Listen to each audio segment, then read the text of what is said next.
Alice au pays des merveilles de Lewis Carroll. Chapitre 12. La déposition d'Alice. Présente, répondit Alice. Elle était si troublée qu'elle en oublia combien elle avait grandi pendant les quelques dernières minutes, et elle se leva d'un bond, si brusquement qu'elle renversa le banc des jurés avec le bas de sa jupe. Les jurés dégringolèrent sur la tête des assistants placés au-dessous, puis ils restèrent étalés les quatre fers en l'air, lui rappelant beaucoup les poissons rouges d'un bocal qu'elle avait renversé par accident 8 jours auparavant. « Oh, je vous demande bien pardon !» s'exclama-t-elle d'une voix consternée. Et elle se mit à relever les jurés aussi vite que possible, car elle ne cessait de penser aux poissons rouges, et elle s'imaginait très vaguement qu'il fallait les ramasser et les remettre sur leur banc sans perdre une seconde, faute de quoi ils allaient mourir. « Le procès ne peut continuer, déclara le roi d'un ton fort grave, avant que tous les jurés ne soient remis exactement à leur place. Tous, sans exception, répéta-t-il en appuyant sur ces mots et en fixant Alice droit dans les yeux. La fillette regarda le banc des jurés. Elle vit que dans sa précipitation, elle avait remis le lézard la tête en bas et que la pauvre bête, incapable de se tirer d'affaire toute seule, agitait mélancoliquement sa queue dans tous les sens. Elle eut vite fait de le replacer dans une position normale.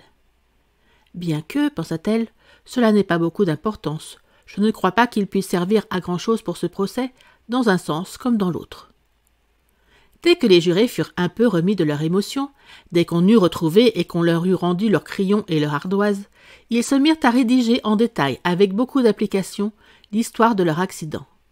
Tous, sauf le lézard qui avait l'air trop accablé pour faire autre chose que rester assis, la bouche grande ouverte, à regarder le plafond. « Que savez-vous de cette affaire ?» demanda le roi à Alice. « Rien. »« Absolument rien ?» insista le roi. « Absolument rien. »« Voilà une chose d'importance, » déclara le roi en se tournant vers les jurés. Ceux-ci s'apprêtaient à écrire sur leur ardoise lorsque le lapin blanc intervint. « Votre Majesté a voulu dire sans importance, naturellement, » dit-il d'un ton très respectueux, mais en fronçant les sourcils et en faisant des grimaces. « Sans importance, naturellement, ai-je voulu dire, » reprit vivement le roi. Après quoi, il se mit à répéter à voix basse pour lui tout seul. D'importance, sans importance, sans importance, d'importance, comme s'il essayait de trouver ce qui sonnait le mieux. Certains jurés notèrent d'importance et d'autres sans importance. Alice s'en aperçut car elle était assez près d'eux pour lire sur leur ardoise. Mais de toute façon, pensa-t-elle, cela n'a pas la moindre importance. À ce moment, le roi qui avait été pendant quelque temps fort occupé à griffonner sur son carnet cria « Silence !» et se mit à lire à haute voix. Article 42. Toute personne dépassant 1 kilomètre de haut doit quitter le tribunal. Chacun regarda Alice. Moi, je ne fais pas 1 kilomètre de haut, dit Alice. Si fait, affirma le roi. Près de 2 kilomètres, ajouta la reine. De toute façon, je ne m'en irai pas, déclara Alice. D'ailleurs, cet article ne fait pas partie du code. Vous venez de l'inventer à l'instant. C'est l'article le plus ancien du code, dit le roi. En ce cas, il devrait porter le numéro 1, fit observer Alice. Le roi pâlit et referma vivement son carnet. Délibérez pour rendre votre verdict, ordonna-t-il au juré d'une voix basse et tremblante. Plaise à votre majesté, il y a encore d'autres preuves à examiner, dit le lapin blanc se levant d'un bond. On vient de trouver ce papier. Que contient-il demanda la reine. Je ne l'ai pas encore ouvert, répondit le lapin blanc, mais cela ressemble à une lettre écrite par le prisonnier à quelqu'un. Cela doit être cela, dit le roi, à moins que cette lettre n'ait été écrite à personne, ce qui est plutôt rare, comme vous le savez. À qui est-elle adressée demanda l'un des jurés. Elle n'est adressée à personne, répondit le lapin blanc. En fait, il n'y a rien d'écrit à l'extérieur. Il déplia le papier tout en parlant, puis il ajouta. Après tout, ce n'est pas une lettre, c'est une pièce de verre. Ces verres sont-ils de la main du prisonnier demanda un autre juré. Non, répondit le lapin blanc, et c'est bien ce qu'il y a de plus bizarre. Tous les jurés prirent un air déconcerté. Il a dû imiter l'écriture de quelqu'un, dit le roi. À ces mots, le visage des jurés se dérida. Plaise à votre majesté, déclara le valet de cœur, je n'ai pas écrit ces vers, et personne ne peut prouver que je les ai écrits. Ils ne sont pas signés. Si vous ne les avez pas signés, rétorqua le roi, alors cela ne fait qu'aggraver votre cas.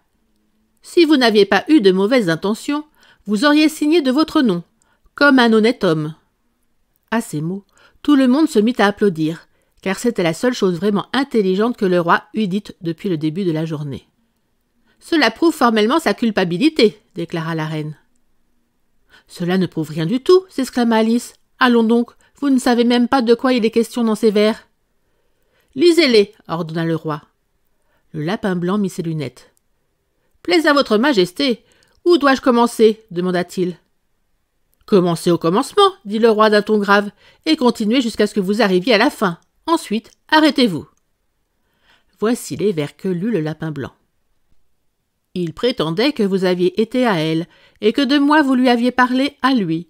Elle a dit que j'avais un heureux caractère, mais que je n'étais pas un nageur accompli. Il leur écrivit que je restais en arrière, et nous n'ignorons pas que c'est la vérité. Si elle veut aller jusqu'au bout de l'affaire, je me demande ce qui pourra l'arrêter. Je lui en donnai une, ils m'en donnèrent deux. Vous nous en donnâtes 3 ou davantage. Mais toutes cependant leur revinrent à eux, bien qu'on pût contester l'équité du partage. Si le malheur demain voulait qu'elle ou que moi, nous fussions impliqués dans cette sombre affaire, vous devriez faire en sorte qu'on les libère, comme nous fûmes, nous, libérés autrefois.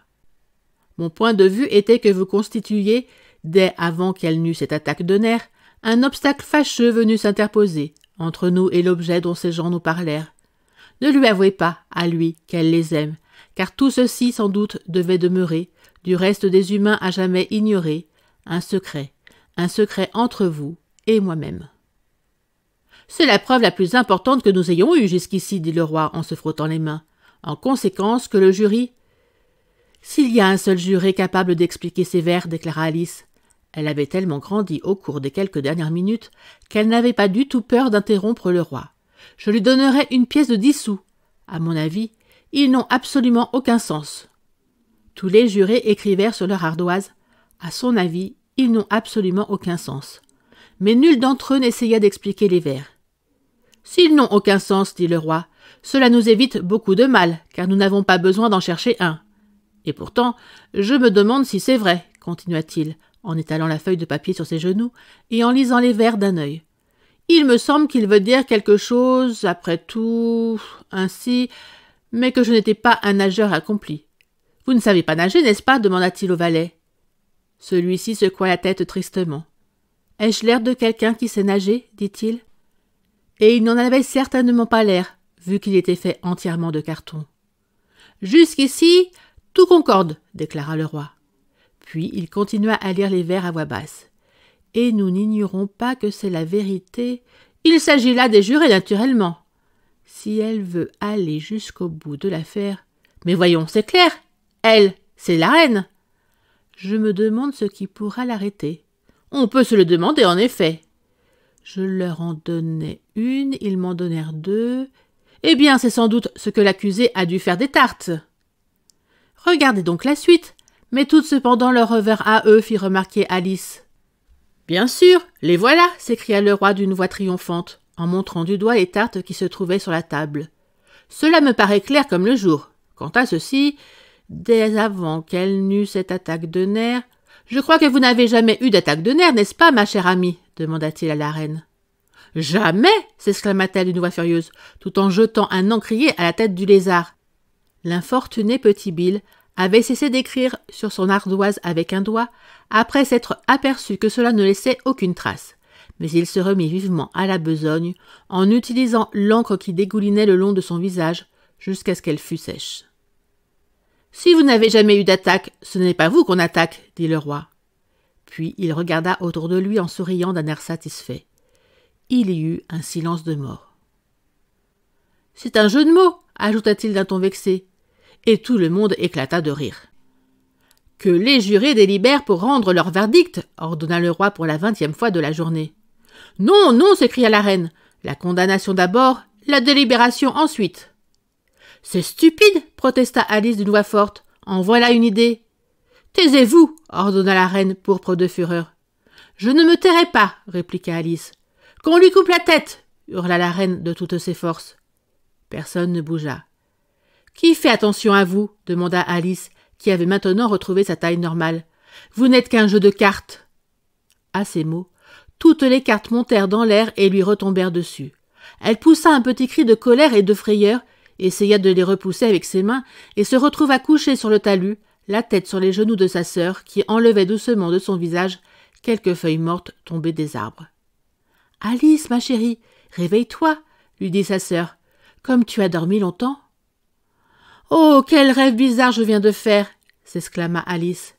Et elle se mit à raconter autant qu'elle pouvait se les rappeler toutes les étranges aventures que vous venez de lire.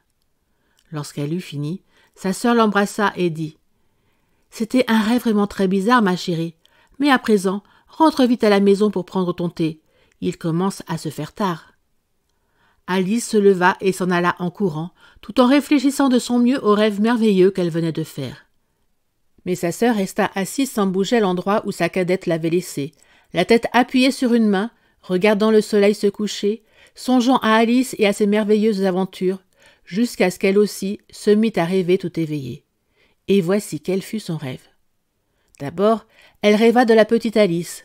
De nouveau, les petites mains furent croisées sur ses genoux, les yeux avides et brillants furent fixés sur les siens. Elle crut entendre le timbre même de sa voix. Elle crut voir le petit mouvement de sa tête rejetée en arrière pour écarter les cheveux qui avaient la fâcheuse habitude de lui tomber sur les yeux. Et tandis qu'elle écoutait, ou croyait écouter, il lui sembla voir s'agiter autour d'elle les créatures bizarres du rêve de sa petite sœur. Les longues herbes se mirent à bruire à ses pieds, tandis que le lapin blanc passait en hâte. La souris effrayée traversa la mare voisine avec un léger clapotis. Elle entendit le bruit des tasses à thé du lièvre de Mars et de ses amis, éternellement attablés devant leur éternel goûter, et la voix aiguë de la reine ordonnant l'exécution de ses malheureux invités. Une fois encore, le bébé cochon éternua sur les genoux de la duchesse, tandis que plats et assiettes s'écrasaient autour de lui. Une fois encore, le cri du griffon, le grincement du crayon sur l'ardoise du lézard, les faibles soupirs des cochons d'Inde étouffés remplirent l'espace mêlé aux sanglots lointains de l'infortunée simili-tortue. Elle resta ainsi les yeux fermés, croyant presque être au pays des merveilles, tout en sachant fort bien qu'il lui suffirait de les rouvrir pour retrouver la terne réalité. L'herbe ne bruirait plus qu'au souffle du vent, et seul le balancement des tiges des roseaux ferait naître des rides à la surface de la mare. Le tintement des tasses à thé deviendrait le tintement des clochettes des moutons. Les cris aigus de la reine ne seraient plus que la voix du petit berger.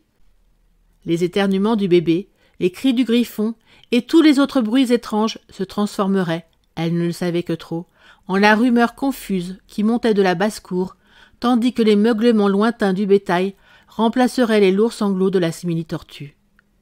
Finalement, elle se représenta cette même petite sœur devenue femme.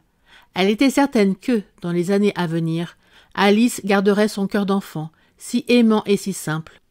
Elle rassemblerait autour d'elle d'autres petits-enfants, ses enfants à elle, et ce seraient leurs yeux à eux qui deviendraient brillants et avides en écoutant maintes histoires extraordinaires, peut-être même cet ancien rêve du pays des merveilles.